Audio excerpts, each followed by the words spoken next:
Everyone, welcome back. It is today's Takes with Alex, and I am your host, Alex. It is Monday morning, bright and early, as it should be. The sun is shining, I'm sure, wherever you are.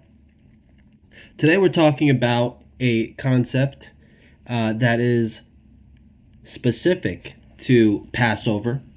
It begins during Passover and extends to the next Jewish holiday of Shavuot. So we're talking today about the Omer. What is counting the Omer? The 49-day journey from freedom to Torah, explained. So welcome back and welcome to this exploration of one of the most beautiful and transformative practices in the Jewish year, counting the Omer, known in Hebrew as Sfirat HaOmer. For 49 days each spring, between the second night of Passover and the eve of Shavuot, we count the days aloud with a special blessing. This ritual connects the physical freedom celebrated on Passover with the spiritual elevation and receiving of the Torah on Shavuot. Today we're going to look at the biblical roots of the practice, its deeper meaning, how it is performed, the customs associated with it, and the powerful spiritual opportunity it offers for personal growth. We'll draw from Torah, Talmud, and traditional teachings while keeping everything clear and grounded. Let's begin. The mitzvah of counting the Omer comes directly from the Torah in Leviticus. And you shall count for yourselves from the day after the Shabbat, from the day that you brought the Omer of the wave offering. 7 complete weeks they shall be. Until the day after the 7th week, you shall count 50 days, and you shall offer a new meal offering to the Lord. Here, an Omer refers to a specific measure of barley, about 2 quarts, that was brought as a wave offering in the Holy Temple on the second day of Passover. From that day, the Torah commands us to count 7 full weeks, totaling 49 days. The 50th day is the holiday Shavuot, the festival of weeks, when we celebrate the giving of the Torah at Mount Sinai. In temple times, this count also marked the agricultural season, the barley harvest beginning at Passover, and the wheat harvest culminating at Shavuot. The counting links the counting itself links physical sustenance from the land with spiritual growth. Even today, without the temple, the verbal counting remains a living mitzvah that sanctifies time itself. But why count these specific 49 days? The classical explanation is that Passover marks our physical redemption from slavery in Egypt, the birth of the Jewish nation as a free nation. But freedom alone is not enough. The 7 weeks of the Omer serve as a period of preparation and elevation, transforming raw freedom into purposeful living. Just as the Israelites needed time in the desert to ready themselves to receive the Torah at Sinai, we use these 49 days to refine ourselves and draw closer to the spiritual revelation of Shavuot. The sages teach that this count expresses our eager anticipation of receiving the Torah anew each year. It turns the waiting period into an active journey, reminding us that true freedom includes the responsibility and joy of living according to God's Word. Here is how the counting is performed today. Each evening after nightfall, but before midnight, ideally as early as possible, we recite the blessing, "Blessed are you, Lord our God, King of the universe, who has sanctified us with his commandments and commanded us concerning the counting of the Omer." Then we state the count.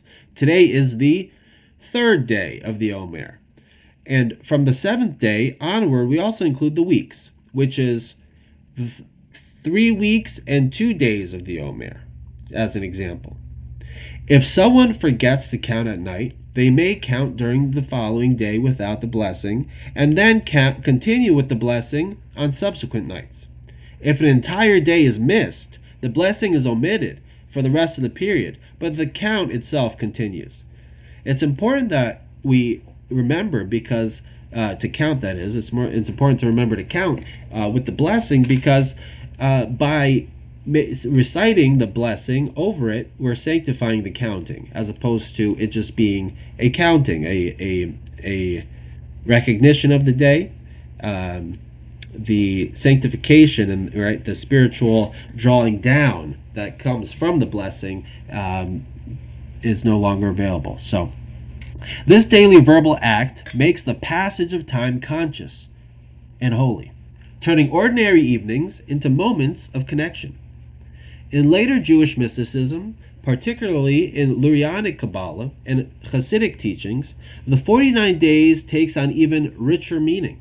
The 7 weeks correspond to the 7 lower sfirot, divine attributes or emotional qualities: chesed, loving kindness; gevura, might or restraint; tiferet, beauty, harmony; netzach, victory or endurance; hod, splendor or gratitude; yesod, foundation, connection; and malchut, kingship or receptivity.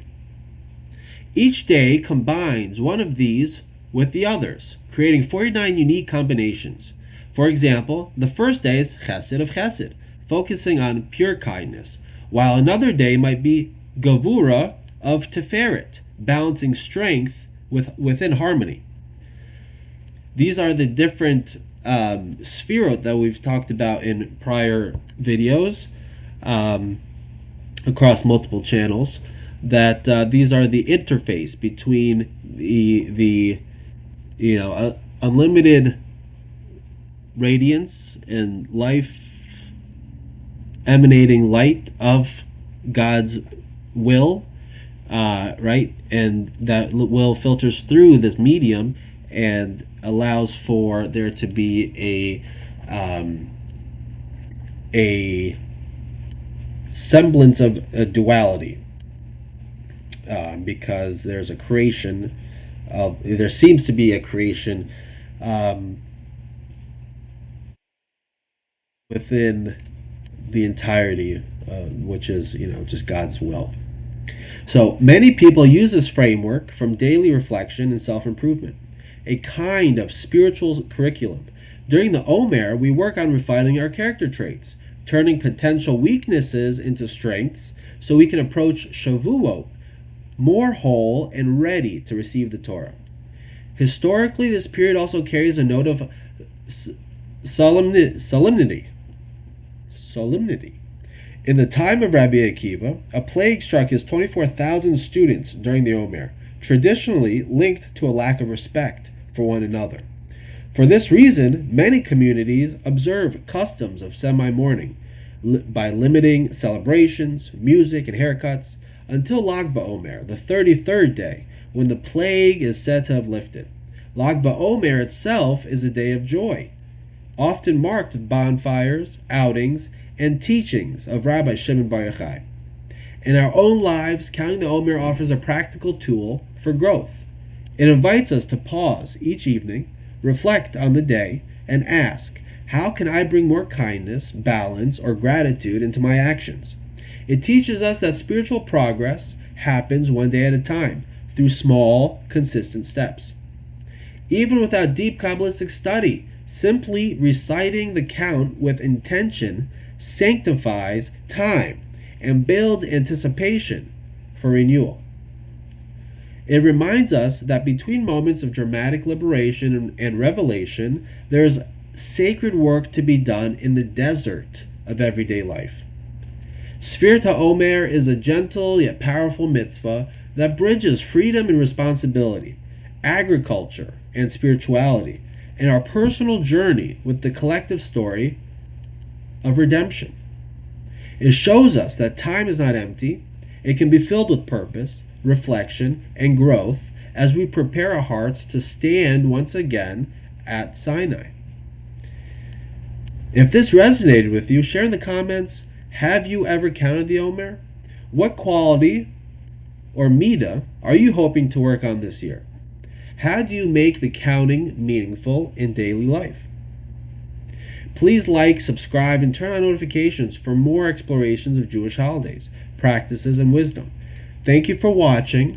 Be blessed. May this Omer period bring each of us closer to personal refinement and joy of Torah. Just to run through.